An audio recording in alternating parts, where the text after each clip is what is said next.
So the tank's looking really good. Yeah, it's coming along nice finally. Got everything squared up. The lighting's great. The corals are taking off.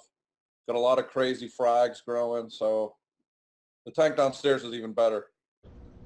Nice. Do you have button control on those lights? How's that? Oh yeah, that's quite a bit better. Okay. Are those the G4s on there? Yeah, those are the fours. Nice. Big difference. I can only run them at 75% though. When I was running them at 100%, I was getting bleaching. Yeah, and I actually listened to Jake's the article he wrote last week, and I cut down on the reg dramatically. So we're going to see if that cuts down on algae on the glass. Yeah, I thought his commentary was very interesting. I like the way he kind of explains it in layperson's terms, in terms of starting with that blue palette and then increasing. Funnily enough, what he actually ended up with spectrum wise was almost to AB plus anyway.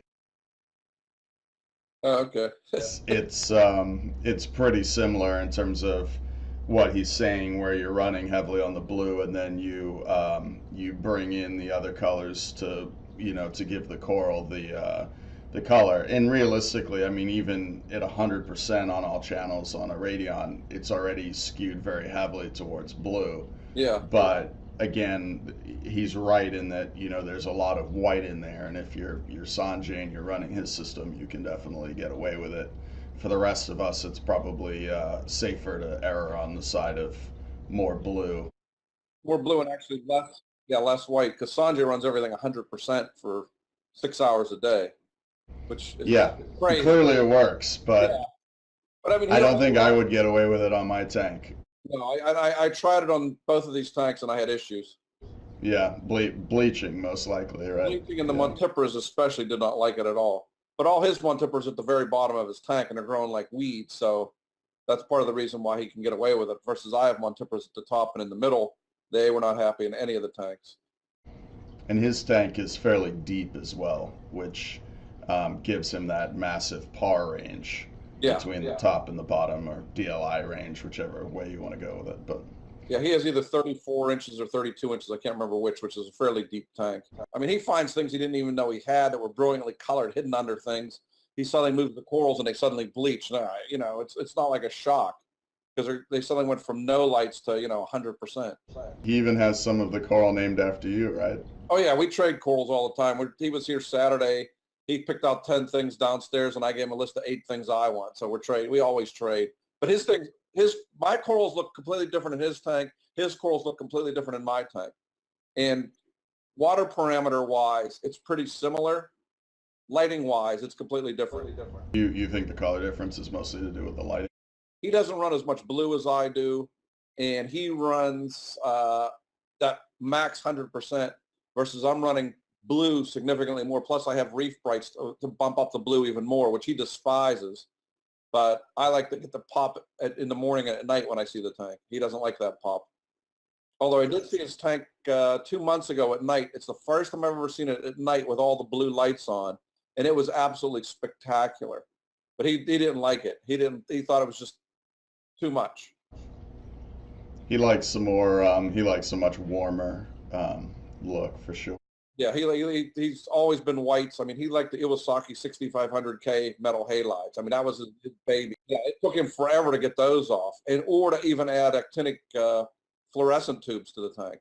He didn't believe he needed it, and he's grown corals like nobody else has. I mean, in the days when we couldn't grow humilus and the other really thick ones, he was growing them like cinder blocks. I mean, he would literally have to go in with a hammer and chisel to take them out. They would grow so big and so thick over everything. He's had a long history of growing coral very successfully. Yeah, we were talking when he came over. He brought his wife. That him and I have been friends now for over 25 years, and I have 25 years worth of pictures of his tank. Of Sanjay's tank. Yeah, that potentially will be down the road. I mean, there's so many. I'm thinking of doing a 5-year history of my tank because it's gone through a lot over the just 5 years. His talk now is on 10 years of his tank, and he's showing all the things that have happened with his tank over 10 years because he's wiped it out 3 times.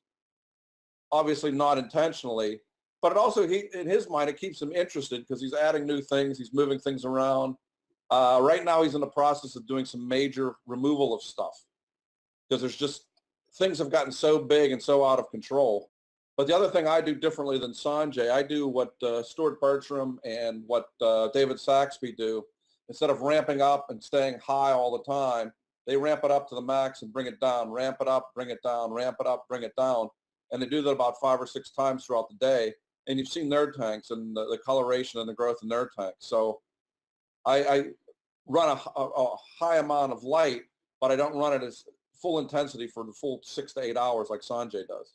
It's a different pattern, but after seeing Stewart's tank, and Stewart does less on his tank than even Sanjay does, and his tank is amazing. Saxby does things all the time, and he's always tinkering and crazy with his tank. So I trust Stewart more because he's like old school like me. Okay, set it in, let it go, and let it go nuts. And his tank is spectacular in that regard. I don't know if you've ever seen Stewart's tanks.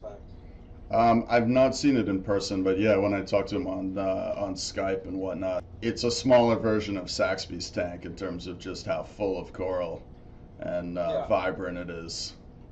And how healthy it is. I mean, there's no real dead spots or anything.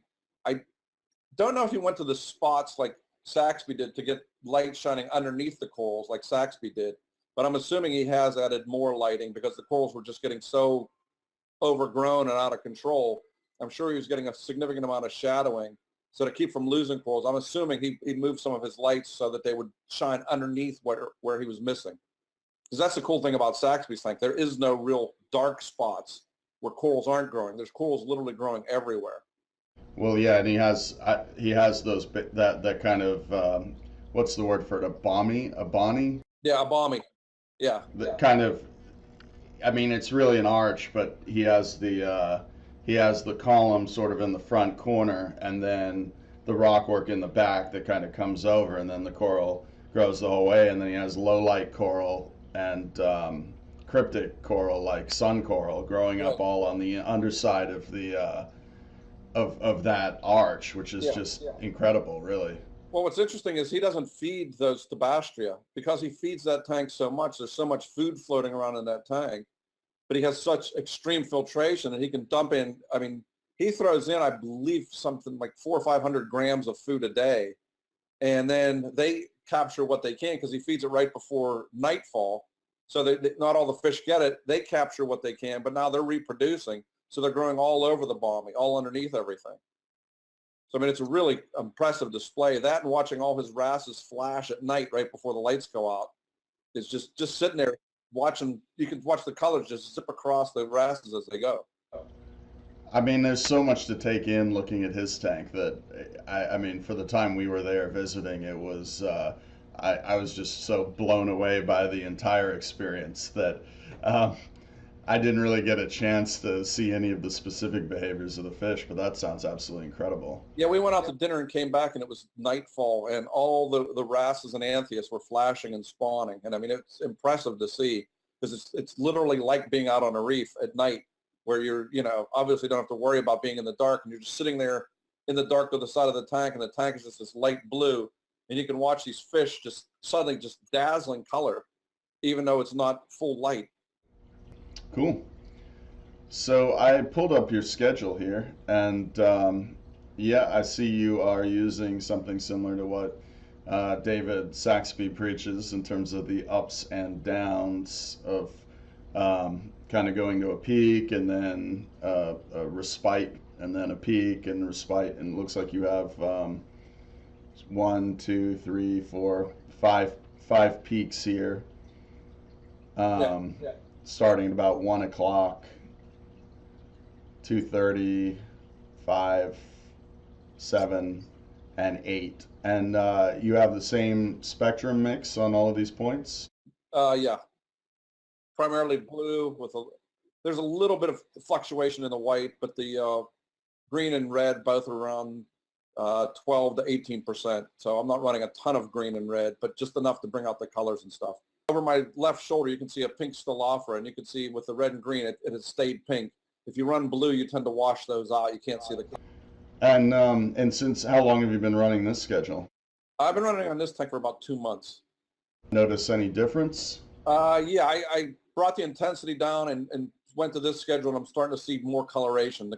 Particularly, obviously, whenever it's the blue light, you really see the pop where they were kind of washed out earlier. Now I'm seeing much more coloration coming in. So it's sort of, I mean, so what are you thinking is going on there? You think it's the giving them more light encourages more pigmentation or zooxanthellae production, and then with the cool down period, you're able to see it because you're basically doing an interim heavy lighting viewing period, or you think it's the actual change which is creating the response, or I don't know. I'm assuming it's the change, but I'm also assuming I'm not over super saturating them with oxygen like I was when I was running the full peak for 6 or 8 hours. I mean, Dana Riddle and Steve Tyree have both done some papers showing that if you run the lighting on for more than 6 to 8 hours, you're basically wasting energy because the coals get super saturated around the 6 hour point. So anything beyond that isn't really doing anything. So by bumping it up and down, I can run it longer, but I'm not super saturating for so long. So they have a time to rest and their oxygen levels hopefully come down enough during that rest period that they then bump back up again. So this may be leading to better coloration. At 2 months, I'm not willing to say that this is the be all and end all. But what I'm hoping is over the next 6, 9 months, a year, that's when I'll really see the coloration.